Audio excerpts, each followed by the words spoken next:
Assalamualaikum warahmatullahi wabarakatuh. Perkenalkan, nama saya Muhammad Raka Asam Syarianto dari Prodi Komunikasi dan Penyiaran Islam semester 6. Untuk 7 menit ke depan saya akan menyampaikan kajian dengan materi dampak positif dan negatif dari tindakan bullying. Nah, saya kutip materi ini di jurnal tentang bullying. Ntar seperti ini. Oke. Nah, sebelum kita ke pembahasan inti, yaitu dampak positif dan negatif dari tindakan bullying, sebelumnya kita harus tahu apa itu tindakan bullying. Nah, di sini saya mau menjelaskan tentang tindakan bullying. Nah, tindakan bullying itu apa sih? Tindakan bullying ini adalah tindakan untuk menyakiti tindakan yang menyakiti dalam bentuk fisik, verbal, psikologis, mental terhadap korban bullying. Bentuk bullying itu biasanya terjadi seperti memukul, mencela, terus mengejek, terus mengancam dan sebagainya yang membuat korban merasa terancam atau tertekan seperti itu. Nah, biasanya tindakan bullying ini terjadi dan dilakukan oleh sekelompok orang atau perorangan yang menganggap bahwasanya mereka pelaku bullying ini merasa lebih kuat daripada korban bullying. Seperti itu. Dan si korban bullying ini akan merasa cemas dan merasa takut jikalau bertemu dengan si pelaku tindakan bullying, karena yang dirasa oleh korban bullying ini pasti akan merasa takut dan cemas karena takut akan dibully lagi seperti itu. Dan sehingga para korban bullying ini akan menjadi penakut, tidak bisa berekspresi, sehingga tidak bersemangat dalam melakukan pendidikan di jenjang sekolah, karena tindakan bullying ini sering terjadi di bangku-bangku SMP atau SMA. Nah, jadi seperti itu guys. Jadi untuk adik-adik SMP dan SMA, jangan pernah membullying atau membuli teman Anda ya. Jangan songong kalian semua. Nah, terus bagaimana sih cara mencegah tindakan bullying ini? Nah, salah satu cara untuk menindaklanjuti atau cara mengatasi tindakan bullying ini yaitu komunikasi. Nah, pentingnya ilmu komunikasi di sini untuk mengatasi tindakan-tindakan bullying, seperti halnya komunikasi secara intens dari keluarga, orang tua, teman terdekat, dan mahasiswa-mahasiswa seperti kita, seperti itu. Karena anak-anak baik dari pihak pelaku atau korban itu membutuhkan komunikasi yang intens atau pendekatan yang khusus. Karena anak-anak baik dari pihak pelaku atau korban sangat memerlukan pendekatan khusus melalui komunikasi yang baik berupa bimbingan dan nasihat. Karena anak-anak baik dari pelaku ataupun korban sangat memerlukan pendekatan khusus melalui komunikasi yang baik berupa bimbingan dan nasihat baik dari orang tua, guru, dan teman sebayanya. Komunikasi dari teman, orang tua, dan guru ini berupa bimbingan atau nasihat khusus walaupun secara sedikit demi sedikit, yang pasti akan memberikan dampak yang positif, yaitu berkurangnya kasus pembulian. Nah, supaya anak-anak bisa tumbuh menjadi pribadi yang cerdas dan percaya diri, untuk itu mari kita sama-sama cegah aksi bullying. Untuk teman-teman, untuk adik-adik SMP SMA, jangan melakukan tindakan bullying, guys. Karena kita ketahui sendiri banyak berita-berita di sana, banyak atau tidak sedikit siswa SMP atau SMA yang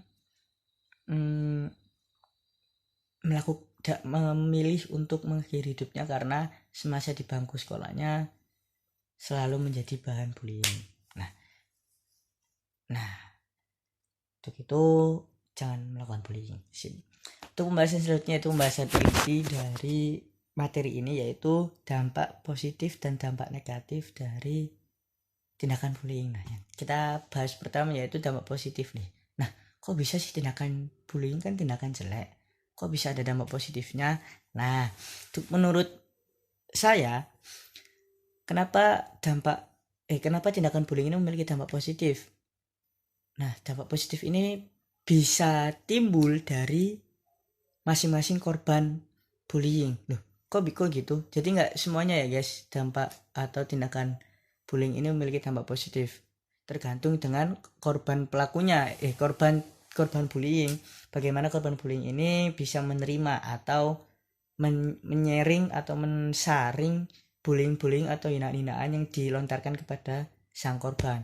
Dan contoh banyak selebgram dan influencer yang dulu di bangku SMP atau SMA itu merupakan korban bullying dan akhirnya bisa membuktikan bahwasanya sekarang dia bisa menjadi sukses, bisa menjadi influencer, menjadi selebgram karena bahan-bahan bullying yang dia lontarkan ke mereka itu menjadikan alasan semangat bagaimana biar bisa berubah dan bisa menjadi sukses untuk kedepannya. Seperti itu guys dampak positifnya. Nah, dampak negatifnya banyak banget dari dampak negatifnya. Yang pertama saya mengelompokkan menjadi 6 kelompok dampak negatif dari tindakan bullying. Yang pertama, kontak fisik. Kedua, kontak verbal langsung. Ketiga, kontak verbal tidak langsung. Yang keempat, kontak non verbal langsung. Kelima, kontak non verbal tidak langsung. Dan yang terakhir, cyberbullying guys. Nah, itu kontak verbal itu apa sih? Nah, untuk dampak negatifnya dari tindakan bullying itu banyak sekali guys, dan sampai saya sendiri mengelompokkan dalam 6 bentuk kelompok dampak negatif. Nah, dampak negatifnya sangat banyak sekali ya teman-teman. Dari yang pertama, bikin siswa-siswa korban bullying tidak percaya diri, merasa cemas, merasa putus asa dalam hidup, dan banyak lagi.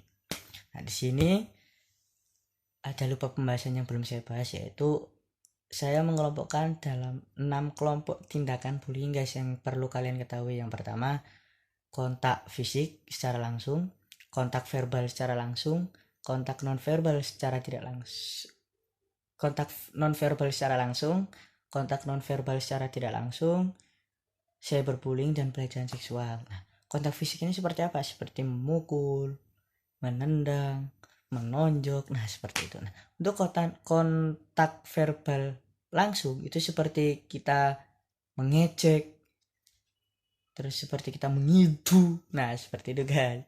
Nah, untuk kontak non verbal langsung, secara langsung yaitu dengan kita penglihatan secara tidak enak, terus melet, ya seperti itu guys, dan semacamnya. Nah, untuk kontak non verbal tidak langsung itu seperti kita merusak hubungan persahabatan antara korban dan sahabatnya korban. Itu kontak non verbal secara tidak langsung. Cyberbullying itu bagaimana? Cyberbullying ini itu seperti kita menjelek-jelekkan korban bullying, korban tersebut melalui media. Dan yang terakhir, pelecehan seksual, yang kita ketahui sendiri pelecehan seksual itu bagaimana guys? Ya seperti itulah. Dah, baik, mungkin itu saja yang bisa saya sampaikan. Mohon maaf jika kurang nyaman untuk dilihat karena saya habis bersih-bersih rumah dan pindahan. Mungkin semoga ilmu-ilmu yang saya berikan ini bermanfaat untuk kedepannya. Amin. See you next video guys. Assalamualaikum warahmatullahi wabarakatuh.